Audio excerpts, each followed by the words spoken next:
Oke, ya hari ini saya akan mengawali sharing saya pada sore hari ini dengan dua ayat yang sudah kita kenal banget ya, yaitu di Matius 28 ayat 19-20 ya. Di subtemanya adalah kematian Yesus bertujuan ada dua, yaitu keselamatan dan menjadi murid Kristus ya. Jadi jangan pernah berpikir bahwa kita ikut Yesus hanya untuk mencari selamat, saudara. Yang penting masuk sorga ya. Memang dari kecil kita diajarkan bahwa kalau untuk masuk sorga harus terima Yesus, harus percaya Yesus. Tetapi pada dasarnya Tuhan Yesus mati bukan hanya untuk menyelamatkan saudara dan saya, tetapi juga memuridkan saudara dan saya. Itu bisa dilihat di ayat yang kita akan baca, yaitu karena itu pergilah, jadikanlah semua bangsa muridku dan baptislah mereka dalam nama Bapa dan Anak dan Roh Kudus.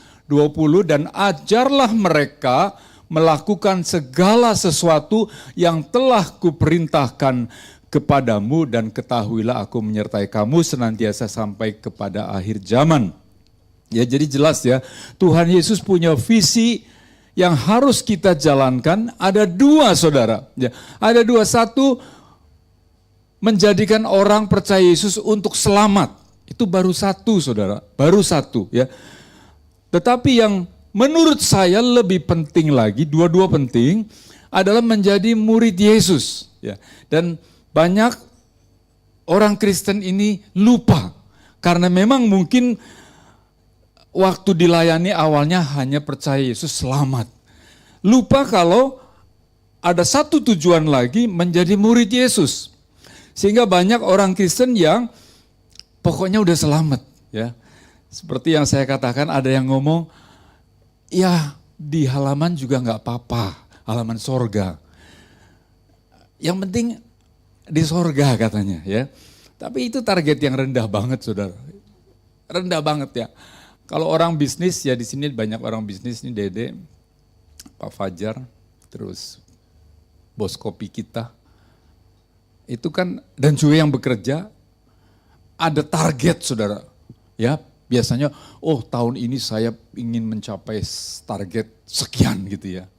Tapi biasanya target itu nanti di bawah dari, pencapaiannya di bawah target. Biasanya, kecuali mujizat ya. Ada tahu-tahu, waduh, ini nanti mau bersaksi nih. Dapat mujizat, tahu-tahu lebih dari apa yang tidak dipikirkan. Mujizat ya, tapi biasanya di bawah. Nah kalau targetnya di halaman sorga, ya, terus misalnya tadi pencapaian di bawah target, waduh kemana tuh? Kemana kira-kira tuh?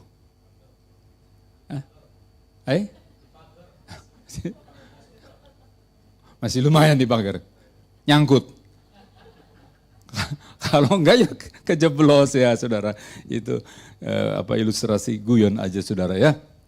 Tapi yang saya inginkan, jangan punya asal selamat saudara.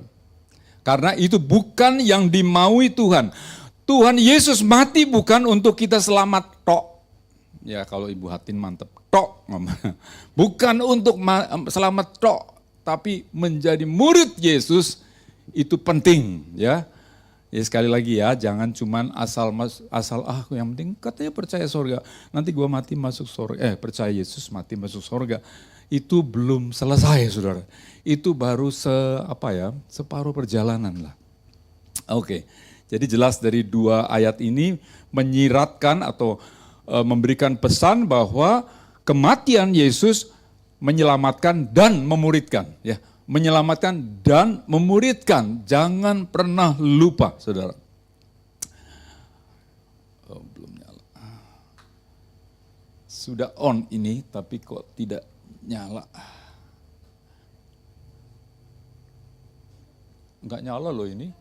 Iya, ini enggak nyala tapi.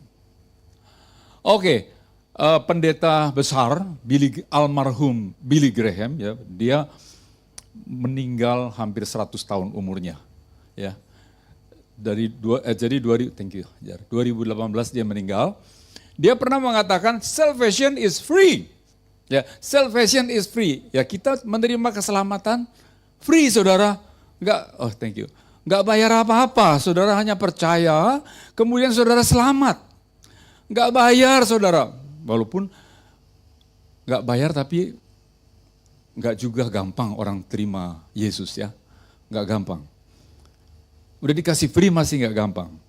Salvation is free, but discipleship, ya. Pemuritan, menjadi murid, itu cost everything we have. Ya. Jadi untuk selamat itu free, saudara cuma terima Yesus, percaya Yesus dengan sungguh, saudara selamat. Tetapi untuk menjadi murid Yesus, saudara harus membayar everything we have. Wah, luar biasa. Everything we have, apa yang kita punya, saudara. Apa yang kita punya loh.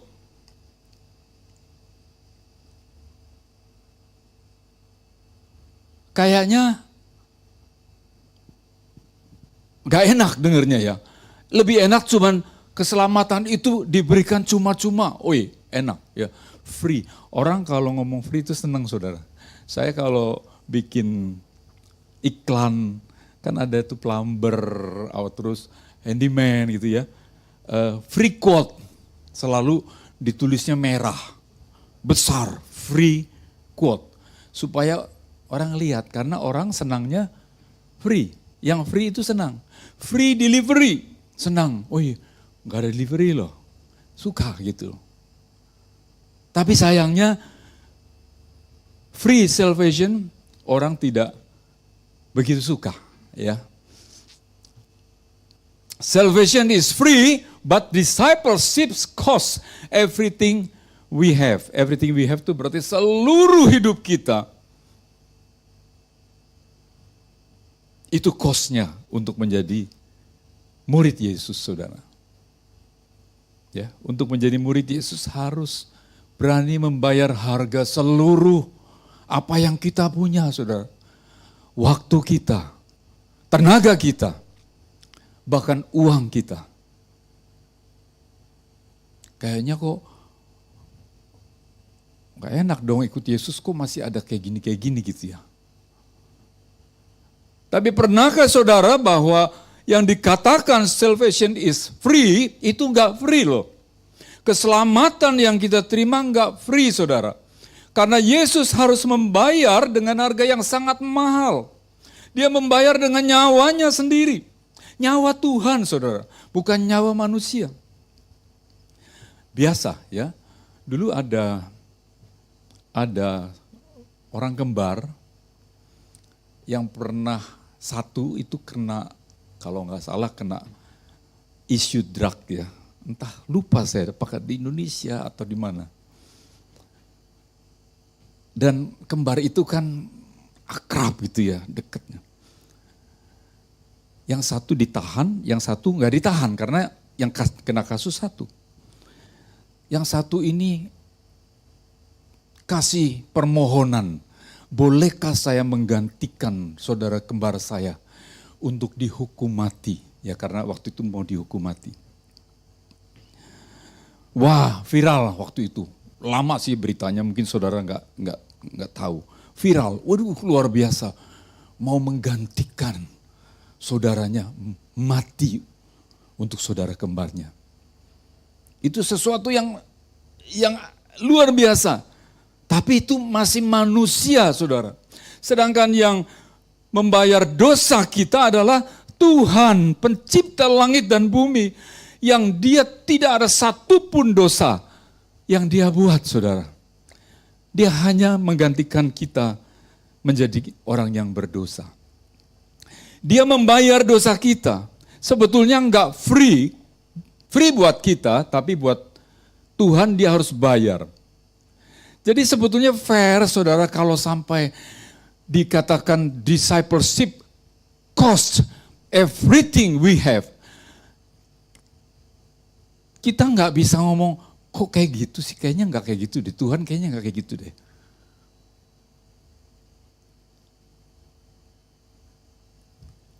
Tapi ini sangat-sangat sebetulnya nggak bisa dibandingkan, saudara. Everything we have dengan apa yang Tuhan buat, mati buat kita, nggak bisa dibandingkan.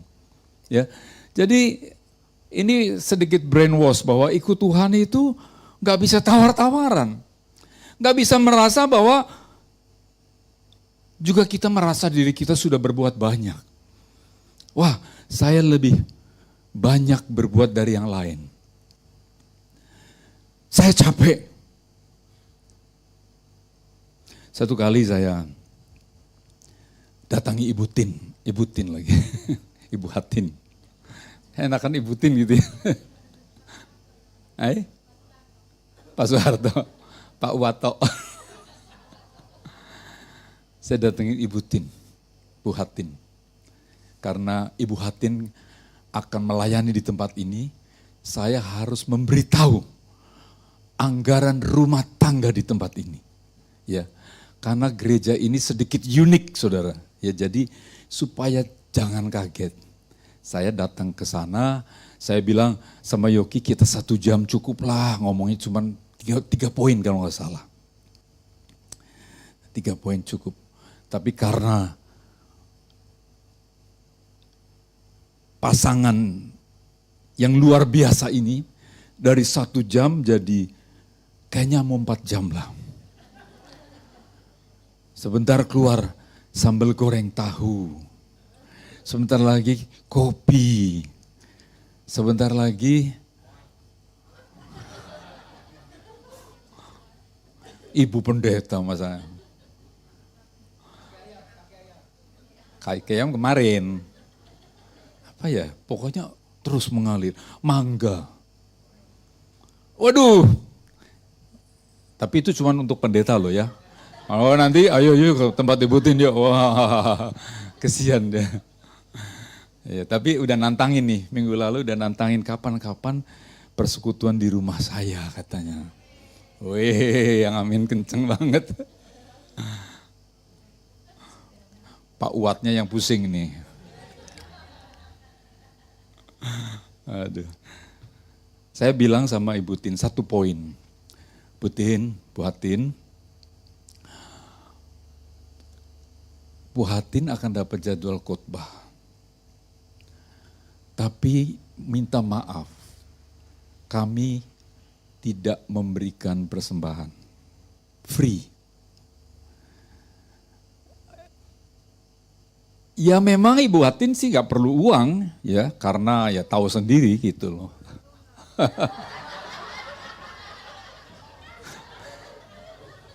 Ngomong sama sebelahnya.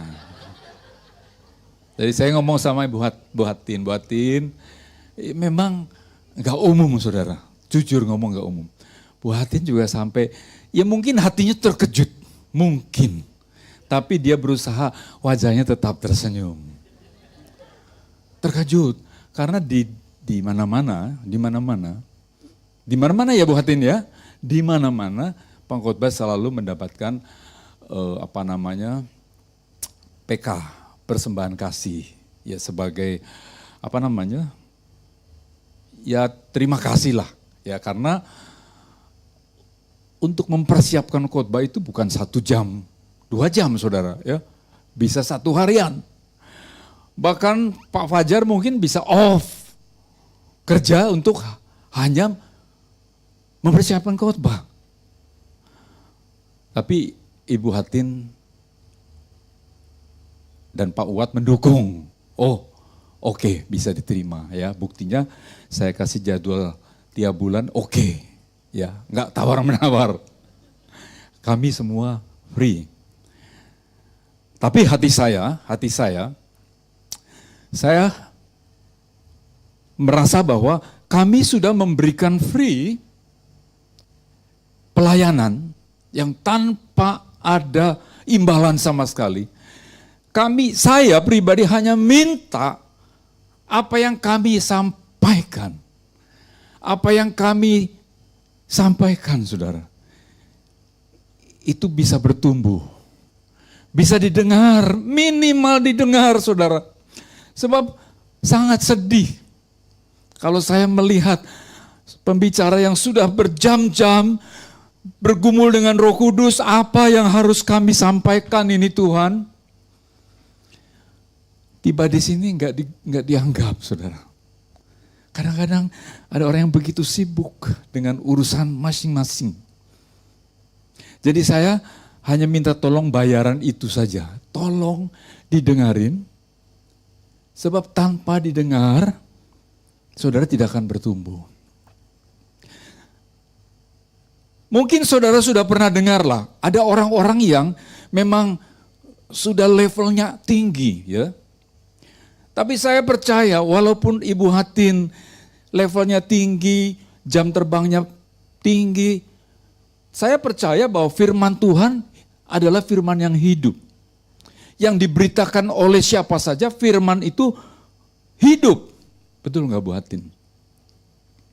Ya. Jadi tidak ada istilah, oh ini mah jam terbangnya baru kemarin. Gua nggak perlu denger lah, gue udah tahu yang diomongin sama dia, gue tahu ujungnya udah tahu kok bakal begini. Jangan, menurut saya jangan saudara.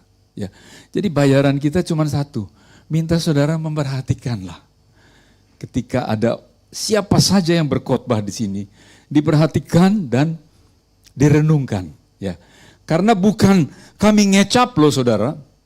Yang berdiri di sini bukan asal ngecap, tapi ada unsur Roh Kudus yang bekerja, yang sudah mengurapi setiap pengkhotbah di sini dan mencoba untuk menyampaikan kepada saudara. Ya itu aja sih. Untuk menjadi murid, cost everything we have. Ya, hari ini saya memberikan tema the cost of following Christ ya. Harga yang harus dibayar untuk mengikuti Yesus, yang artinya menjadi murid Yesus ya. Mengambil firman Tuhan dari Lukas 14 ayat 25 sampai 35. Karena firman ayatnya cukup banyak, ada 10 ayat, saya ingin bergantian bacanya. Saya yang ganjil, saudara yang genap ya. Lukas 14 ayat 25. Pada suatu kali banyak orang berduyun-duyun mengikuti Yesus dalam perjalanannya, sambil berpaling ia berkata kepada mereka, 26.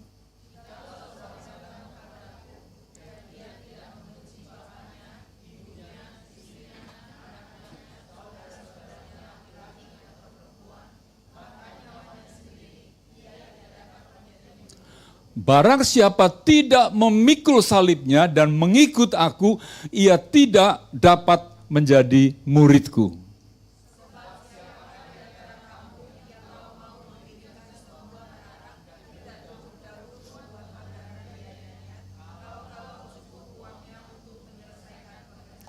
Supaya jikalau ia sudah meletakkan dasarnya dan tidak dapat menyelesaikannya, jangan-jangan semua orang yang melihatnya mengejek dia.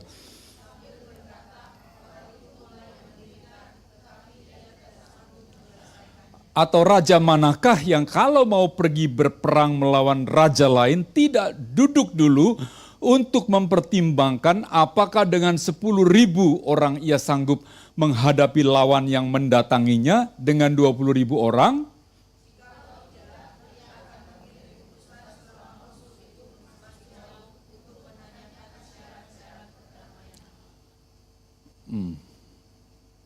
Demikian pula lah tiap-tiap orang di antara kamu yang tidak melepaskan dirinya dari segala miliknya tidak dapat menjadi muridku.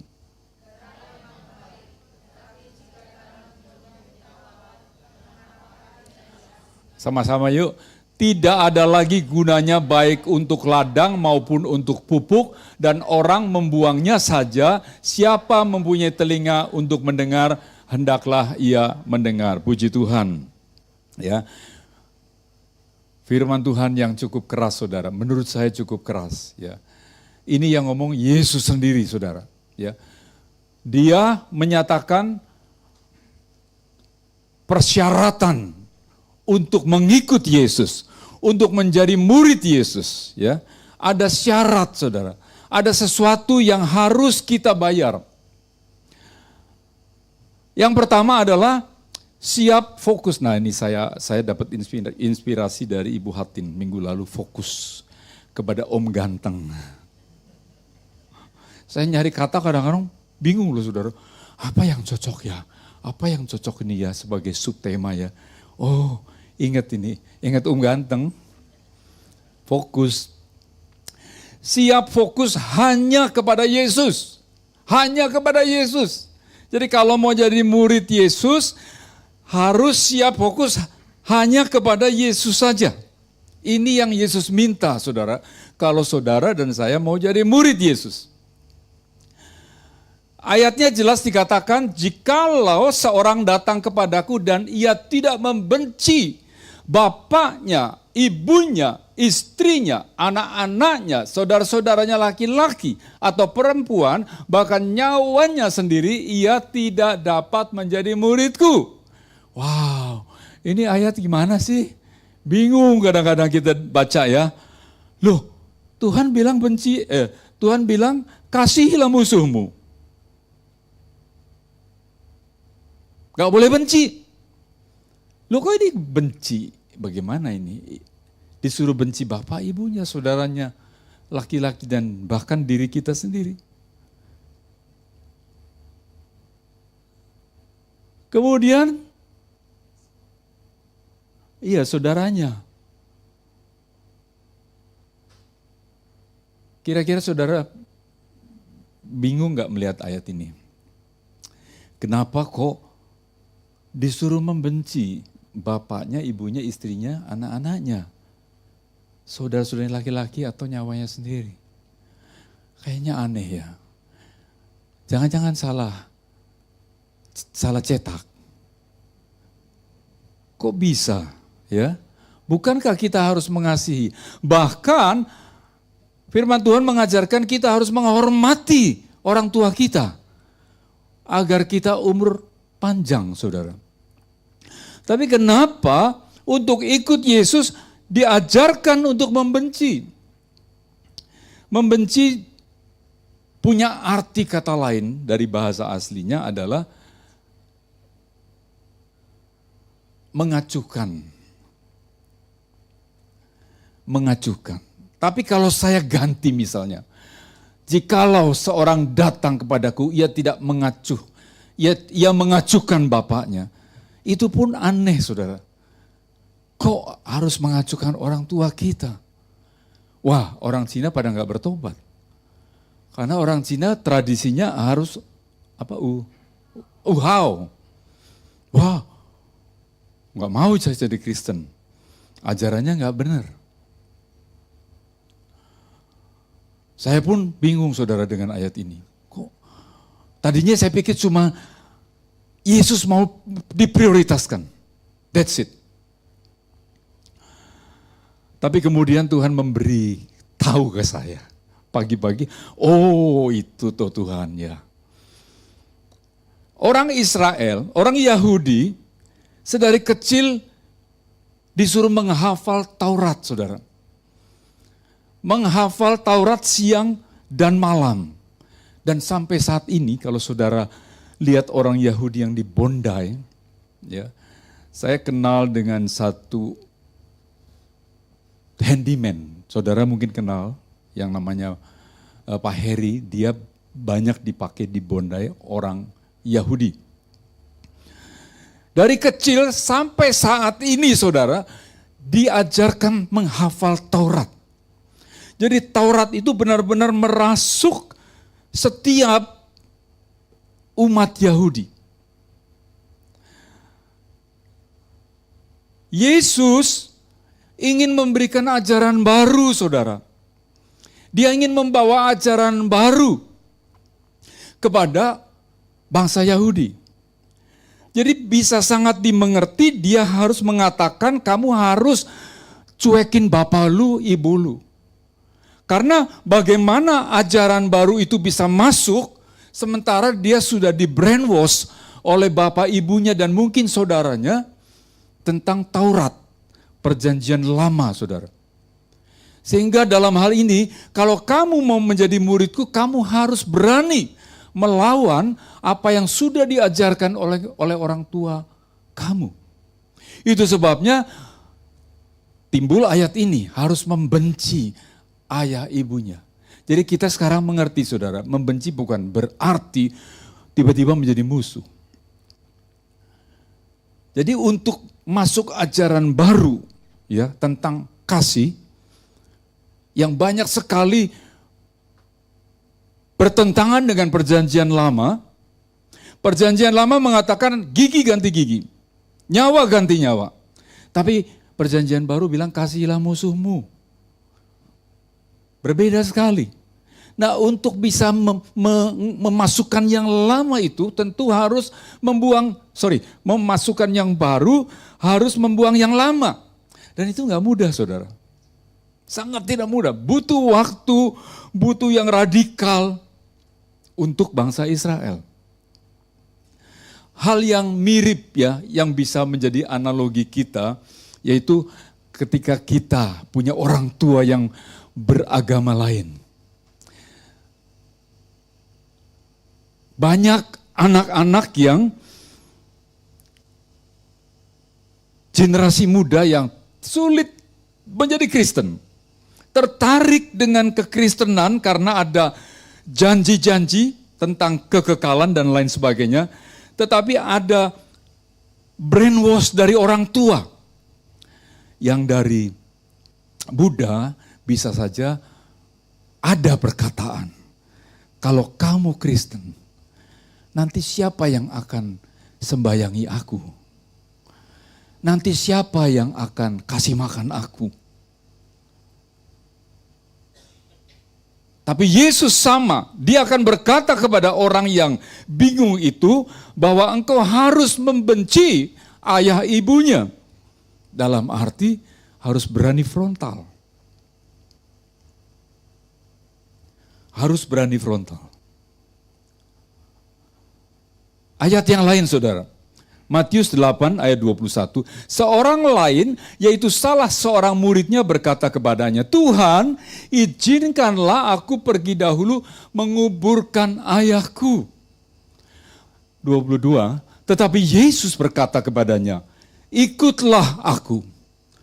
Dan biarlah orang-orang mati menguburkan orang-orang mati mereka. Ini pun ayat yang membingungkan, saudara. Yesus mau apa lagi nih? Mau menguburkan bapaknya aja gak boleh. Udahlah, biar orang lain aja. Kamu ikut saya.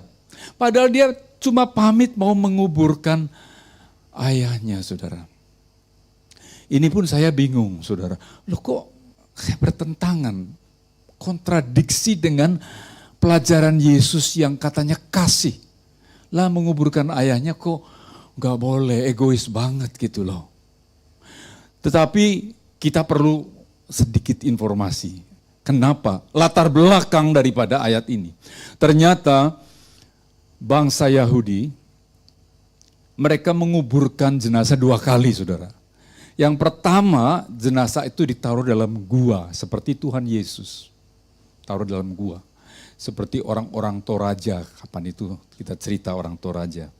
Ditaruh dalam gua, setelah menjadi tulang belulang, kemudian dibuat acara penguburan. Ya. Nah itu tradisi orang Yahudi. Dia harus menguburkan 2 kali. Nah orang ini yang minta izin untuk menguburkan bapaknya adalah penguburan yang 2 kali, saudara. Jadi sebetulnya nggak terlalu penting. Rasa duka itu sudah habis. Masa duka sudah habis. Ya, jadi bukan Tuhan Yesus nggak punya perasaan atau sadis. Tapi dalam hal ini Tuhan Yesus ingin menegaskan bahwa jangan tradisi mengalahkan ajaran Tuhan Yesus. Ya, dengan ini mengungkapkan jangan tradisi itu kamu pakai untuk mendistrak, ya, untuk menghalangi ajaran Yesus. Satu kali Yesus pernah kelaparan dengan murid-muridnya, saudara. Ya, dan waktu itu dia makan makanan persembahan di bait Allah.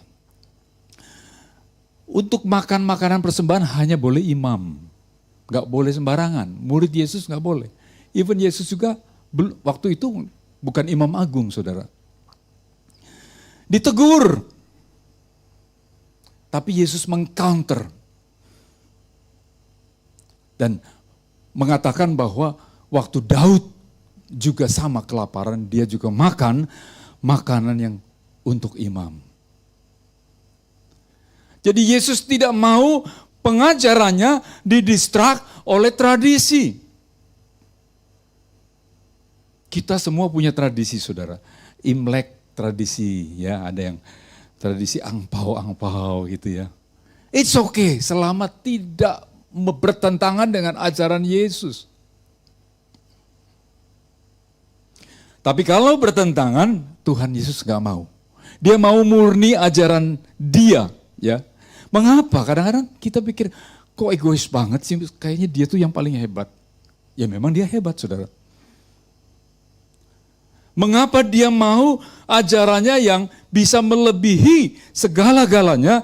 Karena memang firman Tuhan adalah sumber daripada sumber kebenaran segala sesuatu, saudara.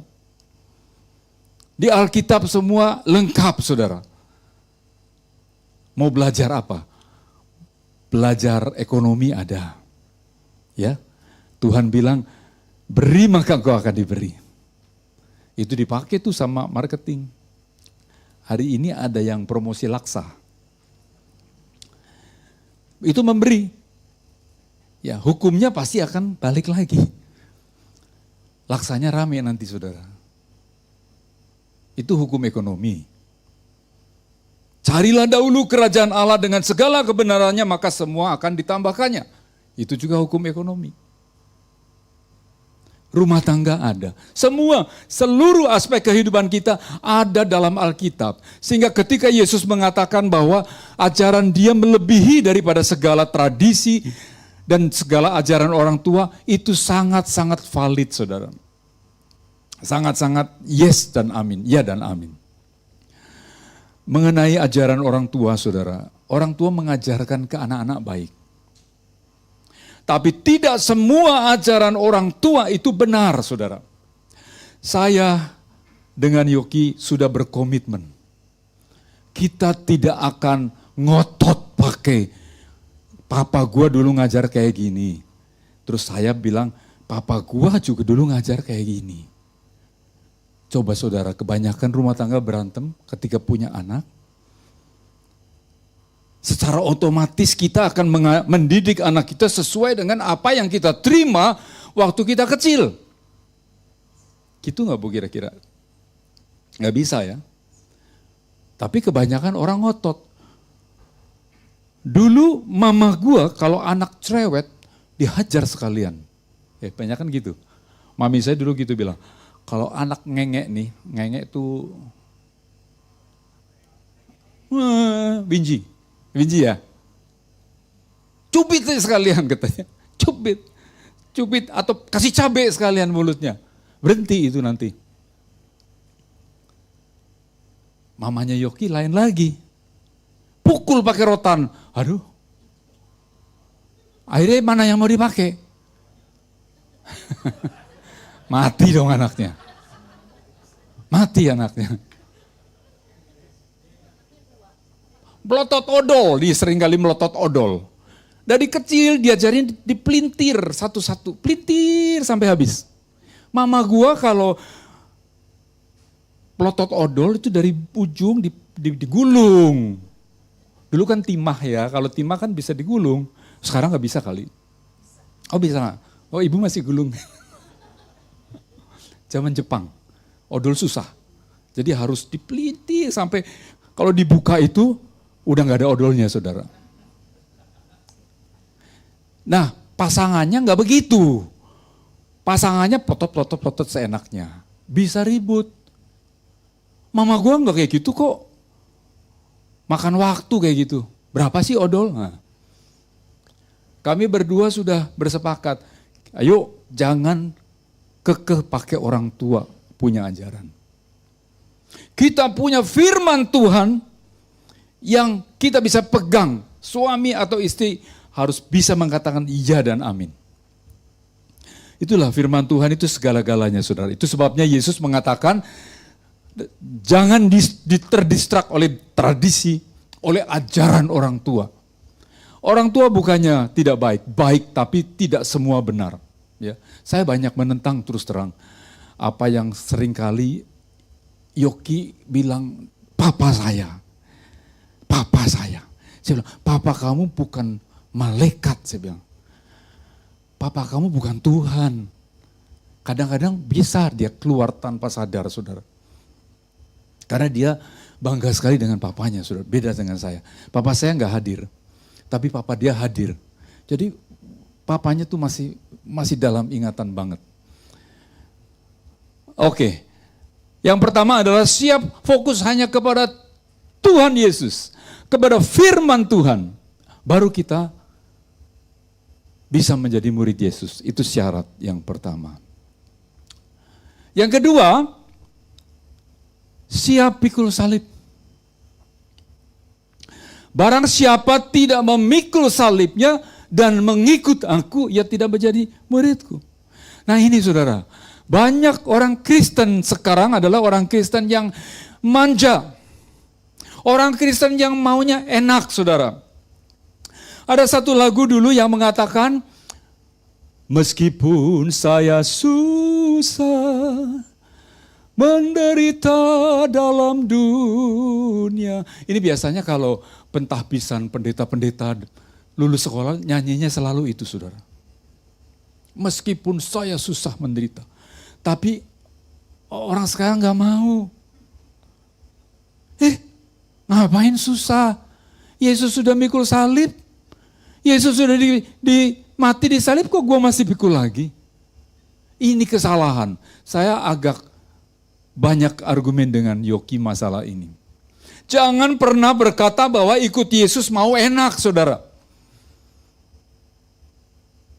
Yesus sudah mengatakan, barang siapa tidak memikul salibnya dan mengikut aku, ia tidak dapat menjadi muridku. Mana bisa kita mau pilih, gue yang enak-enak aja. Boleh saudara pilih enak-enak, tapi saudara tidak kategori murid. Banyak orang Kristen maunya yang enak saudara.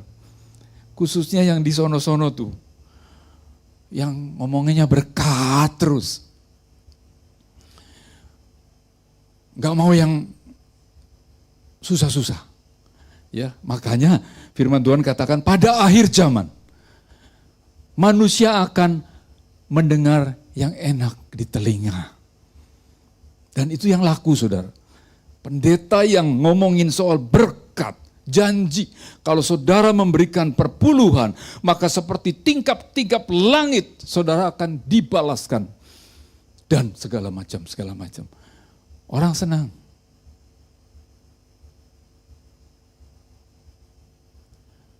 Tapi suruh pikul salib. Aduh nanti dulu dah. Gua tuh mau enak. Mau pikul salib. Matius 11:29. Pikulah kuk yang kupasang dan belajarlah kepadaku. Karena aku lemah lembut dan rendah hati. Dan jiwamu akan mendapat ketenangan. Sebab kuk yang kupasang itu enak dan bebanku pun ringan. Satu kali Yesus berbicara kepada orang Farisi yang pegang Taurat, yang begitu susah payahnya. Susah payah saudara. Hari Sabat saja nggak boleh ngapa-ngapain. Jalan cuman nggak boleh lebih dari 1 mil saudara. Ya, pokoknya banyak sekali batasan. Tuhan bilang marilah datang kepadaku. Semua yang letih, lesuh, lemah dan berbeban berat. Orang Farisi begitu berbeban berat. Tuhan mau angkat itu. Tapi bukan berarti sesudah itu gak ada apa-apa saudara ya. hore. Enggak, ada sesuatu yang Tuhan mau pikulah kuk yang kupasang. Tuhan masih taruh kuk. Tapi kuk yang dipasang itu enak. Dibandingkan dengan hukum Taurat, jauh lebih ringan. Tapi tetap ada kuk, saudara. Ada salib. Jadi nggak bisa ya, saudara, ketika kita mengajarkan tentang grace. Saudara memang sudah selamat karena saudara sudah menerima Yesus sebagai juru selamat pribadi. Yes, saudara selamat, sungguh-sungguh. Tapi selanjutnya saudara harus dimuridkan. Dan untuk menjadi murid, saudara harus pikul salib, pikul kuk. Lalu apa itu kuk? Kuk itu ketaatan kita kepada firman. Ya, ketundukan kita kepada firman. Itu yang Tuhan mau, ya. Harus siap pikul salib untuk menjadi murid Yesus. Yang ketiga, saudara, siap berjuang sampai akhir. Ada ayat firman Tuhan yang mengatakan yang terdahulu menjadi terkemudian. Awalnya sangat aktif, awalnya sangat luar biasa. Tapi kemudian berjalannya waktu mulai turun, saudara. Itu sebabnya dikenal ada kasih mula-mula, ya. Wah, waktu pertama kenal Yesus, terima Yesus menggebu-gebu. Lama-lama kendor. Makin kendor. Yang terdahulu menjadi kemudian disalib sama orang yang baru. Ya, ini bagi Kristen yang lama hati-hati, saudara. Adalah baik untuk memperhatikan. Jangan sampai disalib sama orang yang baru. Kadang-kadang kita sudah terasa senior, terasa sudah tahu segala-galanya. Itu baru terasa segala-galanya, tapi belum benar-benar. Sementara yang baru, ya. Jadi siap berjuang sampai akhir. Sebab siapakah di antara kamu yang kalau mau mendirikan sebuah menara tidak duduk dahulu membuat anggaran biayanya kalau cukup uangnya untuk menyelesaikan pekerjaan itu.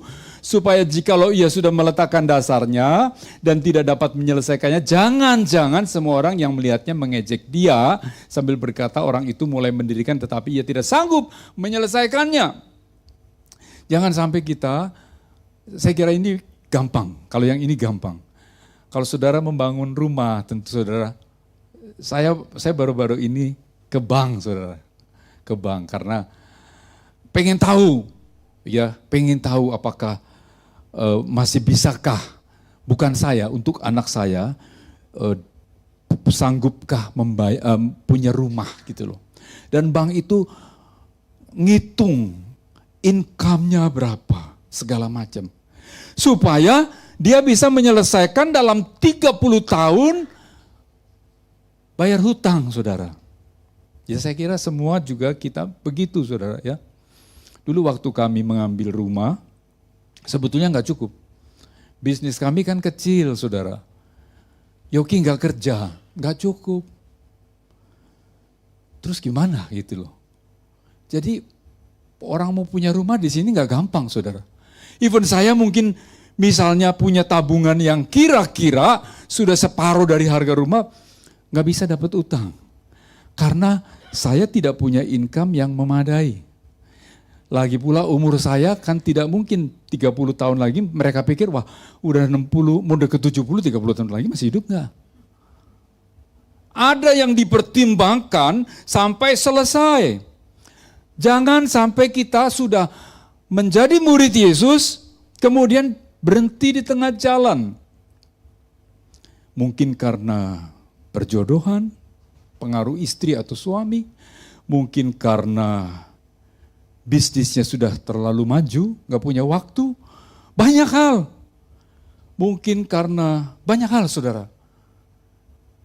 Ini peringatan Tuhan Yesus, jangan berhenti di tengah jalan. Seperti orang membangun menara atau rumah, diketawain. Gue tahu dulu dia pimpin pujian loh orang itu. Kok sekarang gak pernah kelihatan di gereja? Dulu dia pastor loh. Di Australia biasa sih sebenarnya. Pastor itu retired, ya seperti saya ini nanti ada waktunya retired. Dan setelah retired ya bebas, mau ngapain juga gitu loh. Tapi saya harus mulai berdoa. Kalau saya retired, saya mau ngapain Tuhan? Saya tidak mau kemudian terlunta-lunta hanya pagi Yamcah, sore nanti ada di Catholic Club, ting tong, ting tong, ting tong. Terus kongko di Kabramata main apa itulah. Maco. Apa tuh? Masih lumayan lah. Orang lihat saya diejek. Dulu kan dia pastor. Dulu dia kan pendeta. Kok kayak terlunta-lunta? Diketawain saudara. Ya. Jadi Tuhan Yesus berjuang sampai akhir. Akhir apa? Akhir hidup kita saudara. Syukur-syukur akhir zaman kita ngalamin. Syukur-syukur saudara. Tapi kalau enggak, akhir hidup kita. Ya, jangan pernah berhenti di tengah jalan. Apapun, Rasul Paulus mengatakan tidak ada yang bisa memisahkan kasih Kristus. Tidak ada. Ya, kelaparankah, ketelanjangankah? Tidak ada. Ya, itu harus menjadi satu niatan, satu komitmen, satu hal yang militan. Bahwa kita akan berjuang, kita akan menjadi murid Yesus sampai akhir. Sampai akhir. Berjuang sampai akhir, saudara. Ini saya kosongin, saudara. Saudara boleh isi sendiri. Isilah nama saudara sendiri. Hari waktu ujian khotbah, disuruh khotbah kematiannya sendiri, saudara. Bagus, ya saya pun pernah ya. Dia kan suka, bukan suka, wajib memang harus diperlihatkan ke pastornya. Ya, funeral Haryanto Wijaya. Oh iya, dia tulis semua. Saya tanya Hari, gimana Hari rasanya? Ya keringet dingin juga sih kok. Kebayang sih. Anak-anak kan masih kecil.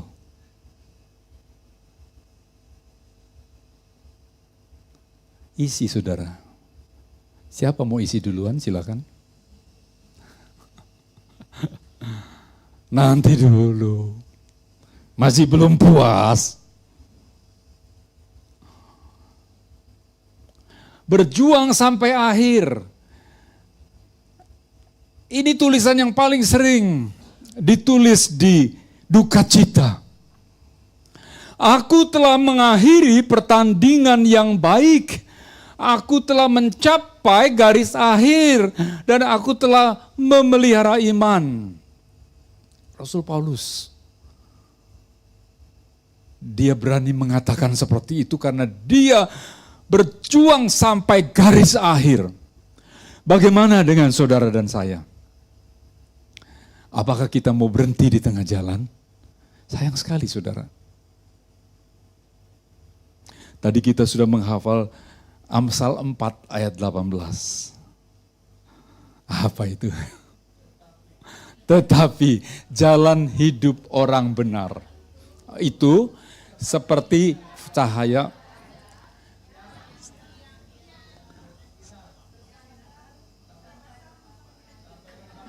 Ya gitulah. Sampai rembang tengah hari. Jangan berhenti. Jangan nanti saudara punya anak, punya pasangan, punya orang tua, mencantumkan ini dengan keraguan saudara. Ya sudahlah, kebanyakan orang pasang begini, ya pasanglah. Tapi biarlah mereka confident bahwa memang si jenazah ini, orang tua saya, anak saya, menantu saya, cucu saya, benar telah mengakhiri pertandingan dengan baik. Gak malu, saudara. Yang pada ngomong itu apa namanya? Eulogy. Ya, yang eulogy nanti ngomongnya juga bagus, saudara. Tadi saya membaca ada kaos mengatakan super daddy, super dad. Saya berharap nanti, nggak sekarang, tenang aja yang punya kaos, tenang aja. Si Fredro yang punya kaos. Tenang aja, Dro. Saya berharap, berapa tahun lagi, Dro, kira-kira? Terus kalau Tuhan bilang sekarang, let's say, umur kamu berapa sih sekarang?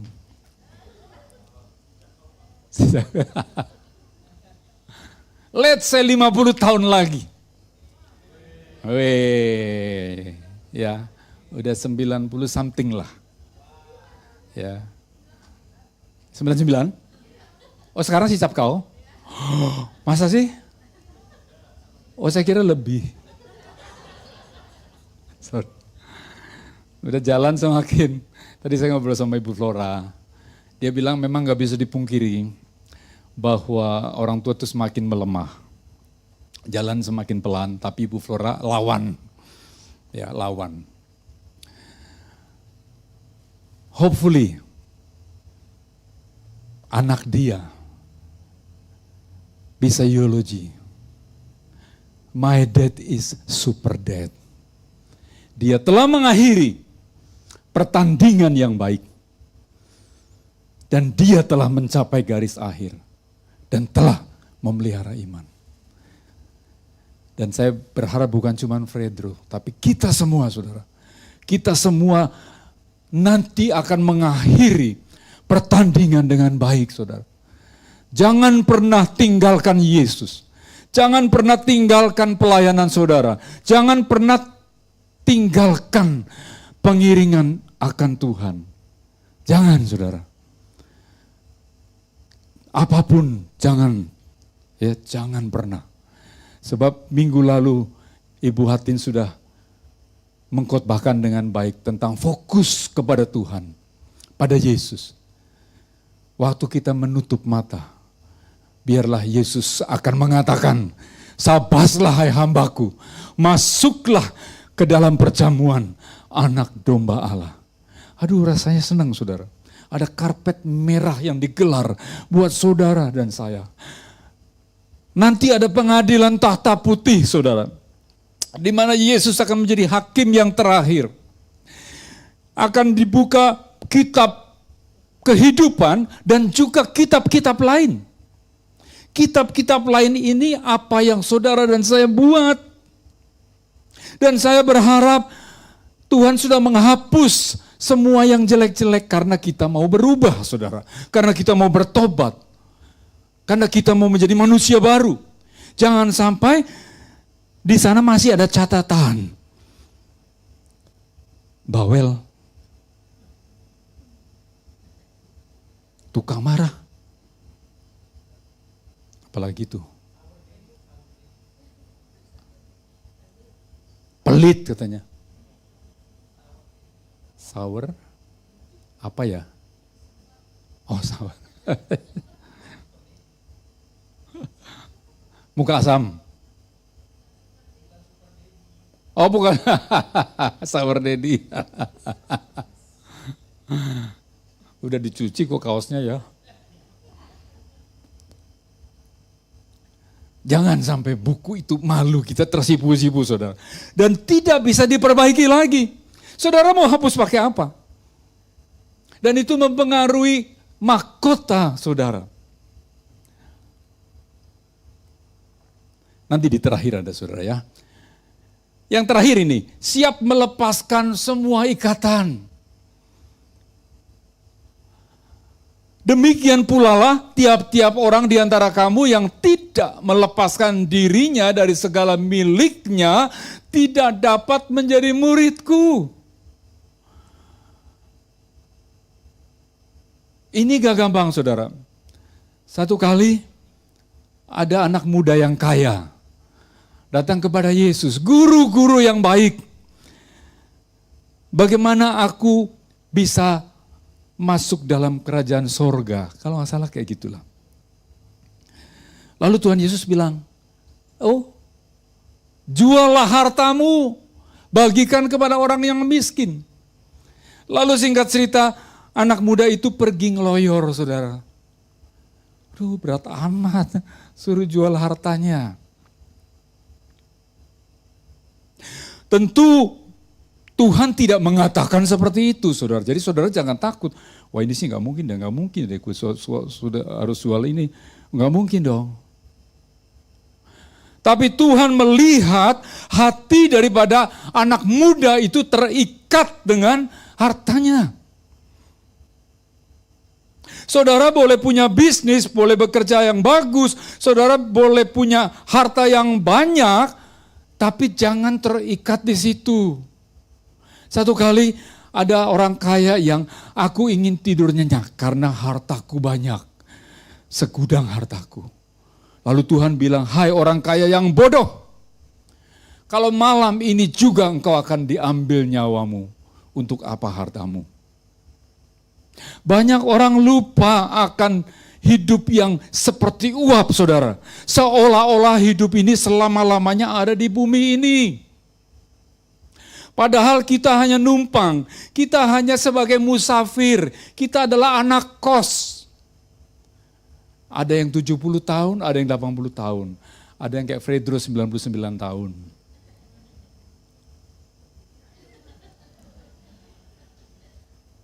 Kayaknya kurang mantap aminnya. Tapi 99 tahun, 100 tahun tuh kayak kemarin, saudara. Saya juga nggak berasa 68 tahun ini. 68. 2 tahun lagi sudah angka 7. Tapi nggak berasa loh, saudara. Nggak berasa. Iya, bener. Kayaknya masih baru kemarin. Kemarin saya dikirimin foto oleh Cynthia. Waktu saya ulang tahun yang ke-52. Di gereja Minto sana, saudara. Belakangnya masih aut-autan ya. Ada kue besar gitu, happy birthday gitu ya. Masih muda, 52 saudara. Masih seger banget. Tapi saya kirim ke grup saya. Tapi kamu lebih cakep sekarang katanya. Menghibur atau apa nih? Iya loh, ada yang ngomong gitu loh. Kamu lebih kelihatan berwibawa sekarang. Iya, rambutnya putih. Kayak kemarin saudara, saya yakin saudara juga sama lah. Kalau saudara nggak diulang tahunin, saudara lupa umurnya berapa. Untung tuh ada ide. Setiap tahun ulang tahun. Kalau nggak lupa saudara, benar-benar lupa. Kalau nggak ada perayaan ulang tahun, setiap kali, kamu umur berapa? Saudara akan ngitung dulu pakai kalkulator. Gue lahir tahun segini. Kalau aktenya ada, saudara. Akte lahir. Banyak orangnya nggak punya akte lahir loh. Saya nggak tahu kalau ibu punya akte lahir nggak, ibu? Punya ya? Biasanya kalau di daerah tuh sudah pindah-pindah, aktenya hilang. Kita harus berani, tidak terikat. Saudara boleh kaya, boleh punya bisnis, boleh punya segala macam. Tapi jangan menaruh itu semua di hati saudara. Karena itu semua tidak kekal. Kita sering mendengar bahwa itu tidak akan dibawa mati. Kalau saudara menaruh hati di situ, menaruh hati di kekayaan, seperti orang kaya tadi, mati mau apa saudara? Atau saudara nggak mati tapi kekayaan itu tahu-tahu, maaf kata, kebakaranlah gudangnya. hartanya dicuri. Saudara bisa gila, banyak orang gila. Di Bandung ada orang terjun, saudara, pengusaha tekstil, karena dililit hutang. Sebab dia menaruh hatinya ada di hartanya. Kita harus berani melepaskan semua ikatan, apa yang mengikat kita. Bukan perkara harta, kebiasaan buruk kita, manusia lama kita, dosa-dosa kita. Kita harus berani lepaskan untuk bisa menjadi murid Yesus. Gak bisa, saudara, menjadi murid Yesus, aku masih mau kayak gini, mau kayak gitu, gak bisa. Gak bisa, saudara, ya. Karena Tuhan bilang tidak harus melepaskan miliknya. Apa yang menjadi ikatan harus dilepaskan. Ikut Yesus bukan untuk hal yang menyenangkan daging. Ya, ini saya ulang lagi, saudara, ya. Ada ayatnya. Lalu datanglah seorang ahli Taurat dan berkata kepadanya, "Guru, aku akan mengikut engkau kemana saja engkau pergi." Yesus berkata kepadanya, "Serigala mempunyai liang dan burung mempunyai sarang, tetapi anak manusia tidak mempunyai tempat untuk meletakkan kepalanya." Ahli Taurat adalah orang yang punya posisi yang bagus, saudara. Selain dia punya finansial yang baik, juga dia terpandang. Kalau sekarang ya terpandang, saudara. Dan dia melihat Yesus hebat. Dia bisa membuat mujizat, dia bisa melipat gandakan makanan dan lain sebagainya. Dia kepingin tambah hebat, saudara. Jadi dia bilang, "Guru, aku mau ikut engkau." Dengan kata lain, aku ingin berguru kepadamu. Aku sudah banyak ilmu tapi kurang. Tapi aku mau lebih supaya bisa kayak Tuhan. Tetapi apa jawab Tuhan? Serigala punya liang, burung punya sarang. Anak manusia, Yesus, bahkan untuk menempatkan kepalanya pun dia tidak punya tempat, saudara. Artinya apa? Tuhan sedang mengatakan, kamu jangan berpikir ikut aku itu hal yang menyenangkan. Ikut aku bisa menjawab apa yang kamu mau tentang kepuasan dagingmu. Hal yang sama Tuhan juga berbicara dengan saudara dan saya. Jangan berpikir ikut Yesus itu akan diberkati. Memang Tuhan Yesus bisa berkati kita. Tapi bukan itu motivasinya. Ada orang yang gak bisa ke gereja. Titip persembahan ya. Karena ajarannya kalau engkau menabur akan dilipat gandakan. Aku gak bisa ke gereja tapi aku gak mau kehilangan berkat. Udah amplopnya aku titipin ke kamu ya. Banyak orang berpikir ke gereja maunya hal yang enak, saudara. Maunya apa yang bisa memuaskan daging didapat melalui gereja. Tapi Tuhan mengatakan dia tidak punya tempat untuk meletakkan kepalanya. Dengan kata lain, jangan kamu berharap itu kepada Yesus. Jangan. Saudara bisa kecewa dan nanti tinggalkan Tuhan. Kok ikut Yesus malah rugi? Ikut Yesus kok malah bangkrut? Karena Tuhan tidak pernah menjanjikan ikut Yesus pasti kaya. Tapi memang betul ketika kita taat kepada Tuhan, ketika kita menjalankan firman Tuhan sungguh-sungguh, ada hasil. Ada banyak anak Tuhan di tempat ini saya melihat sangat berbeda dengan orang dunia. Ya, saya mendengar Tony punya posisi bagus, saya mendengar Yuke juga punya promosi bagus, saya mendengar bisnis bagus. Karena apa? Tanpa sadar mereka mempraktekkan firman Tuhan. Memang ketika firman Tuhan dipraktekkan, ketika kerja pun saudara menjadi orang yang dipilih. Kristi juga pernah bersaksi. Yang lain bisa dikeluarkan, saudara pasti tidak dikeluarkan. Karena saudara berbeda dengan yang lain. Karena ada firman yang hidup dalam anak-anak Tuhan yang menjadikan saudara tidak dikeluarkan. Bahkan mendapatkan promosi. Memang, tapi jangan pernah berharap bahwa ikut Yesus saya pasti kaya. Ikut Yesus saya pasti sehat, tidak sakit. Ikut Yesus saya pasti bahagia hidupnya. Kalau saudara tidak menjalankan firman tentu tidak akan terjadi. Ya, tapi jangan jadi motivasi, ya. Nah, sudah susah-susah pasti ada upahnya, saudara.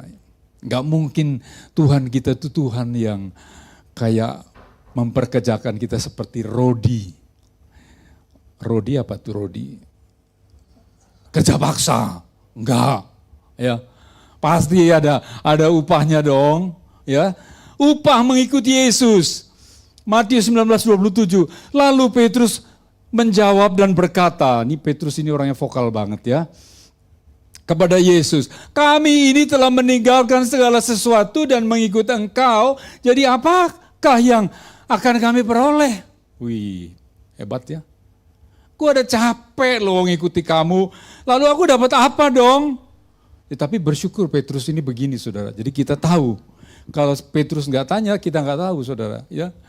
Lalu Yesus menjawab, aku berkata kepadamu, sesungguhnya pada waktu penciptaan kembali, apabila anak manusia bersemayam di tahta kemuliaannya, kamu yang telah mengikut aku akan duduk juga di atas 12 tahta untuk menghakimi ke-12 suku Israel.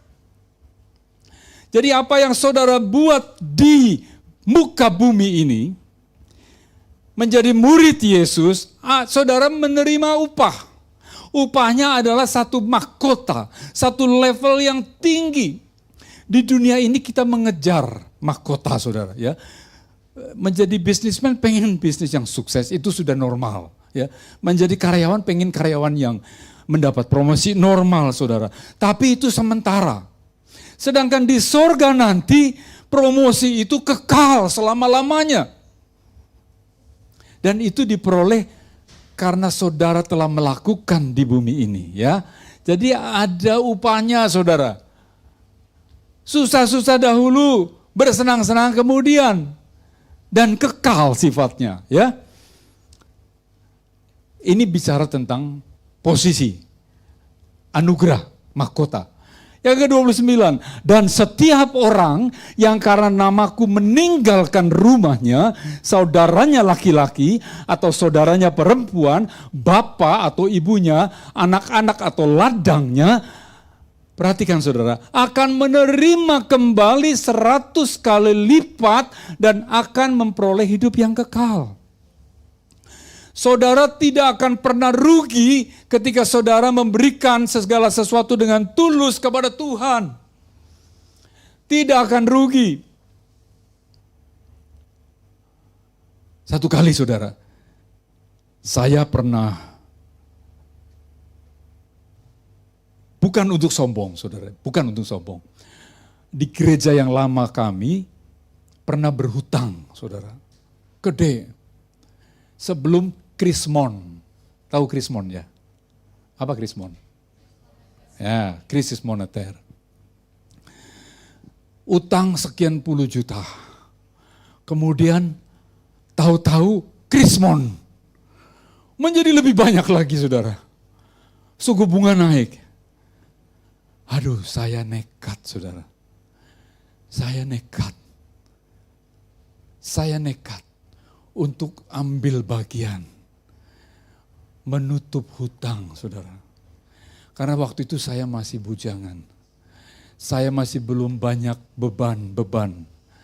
Bukan berarti sekarang jadi punya istri, punya anak jadi beban, saudara ya. Bukan, jangan nanti ngomong, Yoki kamu jadi bebannya Rusdi loh. Tadi dikhotbahkan. Enggak. Memang sebagai bujangan. Saya kan bujang tua, saudara. Umur 39 saya menikah. Jadi saya sudah punya saving lah. Ya, saya punya saving. Saya punya usaha, saya punya saving. Saya nekat. Saya merem sudah. Udah. Sekarang pun mungkin saya agak mikir-mikir loh, saudara. Tapi Tuhan gak pernah lupa apa yang saudara dan saya buat. Dia dikatakan Allah yang tidak berhutang kepada saudara dan saya. Dan saya sampai saat ini, saudara, dipelihara Tuhan. Diberkati, saudara. Diberkati. Bukan ngomong berkat yang besar lah ya, yang kecil lah Tuhan. Yang kecil Tuhan berkati. Saya percaya saudara juga mengalami hal yang sama. Jadi jangan pernah merasa rugi. Meninggalkan ladang. Ini bukan terus jual bisnis, nanti Pak Wat langsung, oh dapat konfirmasi dong. Berarti gue harus pensiun, jual aja deh. Kebeneran nih gue lagi mikir mau jual. Enggak, tapi lebih mengatakan jangan memprioritaskan apa yang di dunia ini. Ya, jangan bisnis diprioritaskan segala-galanya. Jangan, saudara. Jangan bapak ibu saudara menjadi prioritas, anak menjadi prioritas. Gua nggak bisa ke gereja karena anak gua nggak bisa bangun. Lagi tidur gue gak mau bangunin. Ada orang begitu, saudara. Ada orang, gue gak bisa bangunin anak, sorry ya gue gak ke gereja. Anak gue lagi tidur. Ada loh. Saya sampai pikir, waduh. Kami bersyukur, saudara. Yoki cukup militan. Dulu anak-anak kami kecil. Kami beribadah dan melayani di gereja papinya Yosi. Itu di Tempe, kami dari Campbelltown. Jauh. Pagi-pagi, ibadah jam 10. 10 ya, Yosi udah lupa. Kamu juga lupa? 10 ya kalau gak salah, jam 10. Tapi sebelum itu ada latihan. Saya pernah jadi WL di situ. Saya juga dikasih kesempatan khotbah. Terus ada doa, luar biasa. Wah, gereja dulu luar biasa, ada doa 1 jam, ada latihan 1 jam. Jadi kami harus berangkat pagi dari Campbelltown. Anak masih tidur dibangunin. Digantiin baju di M5, dulu M5 belum nyambung, saudara. Jangan sampai alasannya anak lagi belum bangun, aku gak berani bangunin. Gak ke gereja ya. Jangan, saudara, ikut Yesus, jangan tawar-tawaran. Karena Yesus akan memberikan upah bagi saudara dan saya yang berani meninggalkan, yang berani melepaskan ikatan. Ya. Sebagai kesimpulan, menjadi murid Yesus harus siap untuk satu, fokus hanya kepada Yesus saja. Yang kedua, pikul salib. Enggak ada negosiasi, pikul salib. Ketiga, berjuang sampai akhir, saudara. Sampai akhir. Dan yang terakhir adalah melepaskan ikatan duniawi kita. Saya akhiri dengan, kita akan angkat pujian yang tadi ya,